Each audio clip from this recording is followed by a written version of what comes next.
Okay, even though we've gone ahead and built up this relationship connecting the Jones and Mueller matrices, Jones and Mueller tensors, we're going to take a step back now and just think very generally about the Mueller tensor and how we can potentially take advantage of tricks to simplify it that do not require us to assume or relate it back to just the purely polarized component through the Jones framework.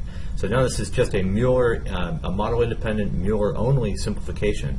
And it turns out that, that symmetry can work to our benefit in reducing the total number of non-zero elements that have to be considered in the Mueller tensor.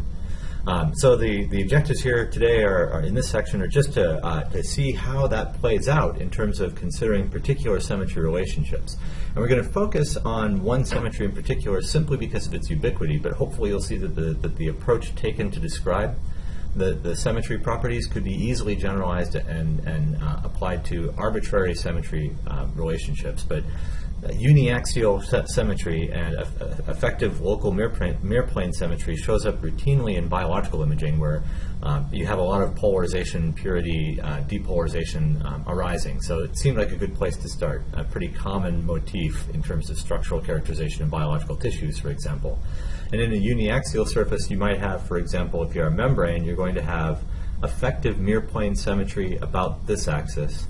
And if you're a fiber, effective mirror plane symmetry about the long axis. So those are the symmetry axes that we will be considering in this illustrative example of local uniaxial symmetry. Why do this? Because if there is the presence of symmetry, then that's going to reduce the total number of Mueller tensor elements that are symmetry allowed. If we can reduce the number of tensor elements that are symmetry allowed, then we don't have to solve for as many when we invert the system and describe and recover those Mueller tensor elements. So that's really the key advantage, is simplicity afforded through the presence of symmetry. So let's consider this case of a uniaxial system and ask how, first, before we think about Stokes and Mueller, let's just consider what happens with Jones tensors. So if I had a Jones tensor in the local H prime V prime reference frame, where H prime parallels the unique axis, and I asked how would this system, how would my Jones vector be affected upon application of mirror plane symmetry, then about the H prime axis, what you'll see is it'll invert the V prime coordinate. And so if you have an electric field written in terms of H prime V prime, if you apply the symmetry operation of the lattice in the local reference frame, you'll have a new Jones vector that looks like this. Now, if the ensemble has this symmetry, then the Mueller tensor or the Jones matrix describing this process should be unaffected by the application of this symmetry operation, and we'll get to that next. But I just want to illustrate, first of all, how we think about these symmetry operations in terms of the Jones vectors, and what that generates is a symmetry operator, in this case corresponding to reflection about the H prime axis given by this simple 2x2 matrix. And this is where any arbitrary symmetry operator could be placed into that role just as easily. So if we then want to know how is this going to affect a Stokes vector, it turns out there's a really slick way of connecting those, and it's just shown right here. If we can calculate what the equivalent symmetry operation is going to be for the Stokes vector. I'm just going to use that by the capital sigma as opposed to the lowercase sigma. By the Kronecker product of the sigmas, and in this case it's a simple, the complex valued part doesn't really matter because we have a purely real valued symmetry operator. And then the reference frame rotation terms that take us from the electric fields back out to the Stokes. So if we use this simple relationship, then that generates a corresponding symmetry operator for a Stokes vector. So if we have mirror plane reflection symmetry in an ensemble, then the Stokes vector, according to that symmetry, will invert in the 2 and 3 entries and stay unchanged in the 0 and 1 entries.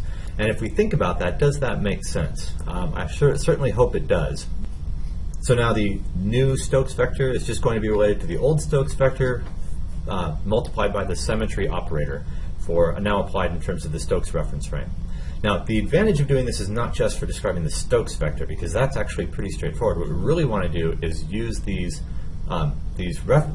symmetry operators for manipulating and understanding what's going on in terms of the Mueller tensor. And in the framework that we had before, we can sort of see, perhaps it's obvious to you, perhaps it's not, but what we will end up doing when we take these symmetry operators and applying all of them, we will end up with our new local frame, indicated by the lowercase little l. The local frame Mueller tensor is going to be the local frame Mueller tensor that we started with, and then multiplied by these symmetry operators on both the right side and the left side. And that will tell us how the symmetry operations affect the new Mueller tensor. If there are elements in the Mueller tensor that invert in sign, for example, upon application of the symmetry, then those must be zero valued, because M must be unchanged by operation of this symmetry if it has that symmetry. So that's how you can tease out which of these are relevant, which one of them are, which tensor elements are retained and which ones are lost based on this symmetry. So in practice, and we'll say more about vectorization later on, so feel free to jump forward and jump back again, but in practice it's easier to evaluate which of these tensor elements are non-zero valued by vectorizing the Mueller tensor first. But that's really just a case of practicality. It doesn't really affect the overall outcomes that I'll be describing here. Okay, so we're going to use two combined symmetry operations to simplify the Mueller tensor. One of them I haven't even really mentioned. We're just going to implicitly assume that the right two elements in the Mueller tensor are interchangeable. And that makes a heck of a lot of sense because, I don't have it written down here, because the Mueller tensor connects the Stokes for the sum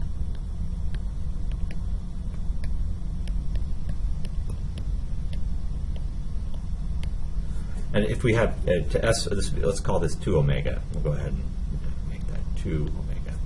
So if we're doing second harmonic generation, in the case of second harmonic generation, these two elements are identical. The two Stokes input vectors are identical, and so therefore the rightmost two indices in the Mueller matrix, the Mueller tensor, must be interchangeable as well. So that reduces the number from 64 possible non-zero unique tensor elements in the Mueller tensor down to 40. We can cut that in half again by using the mirror plane symmetry operation. And what you do, once you apply that symmetry operation, these are the full set of all of the tensor elements that survive. And you can see that there's only 20 unique ones because there are a number of equalities that connect these. You can see that in this case it's pretty obvious. The origin of this equality is simply the interchangeability of the rightmost two indices. So that's a pretty big savings. We've gone from 64 possible, 40 in the general case of second harmonic generation, down to just 20 symmetry allowed elements through the application of local frame symmetry. So that's why there's a big advantage to considering symmetry. This is just one symmetry operation, a mirror plane reflection, but you can, of course, adapt this for, if you have a crystal, for example, it'll have different sets of symmetry operators, and the same sorts of rules could apply for manipulating Mueller matrices of those, as well as the case that's shown here. So this is a very, very general framework, just illustrated with a common case for uniaxial assemblies.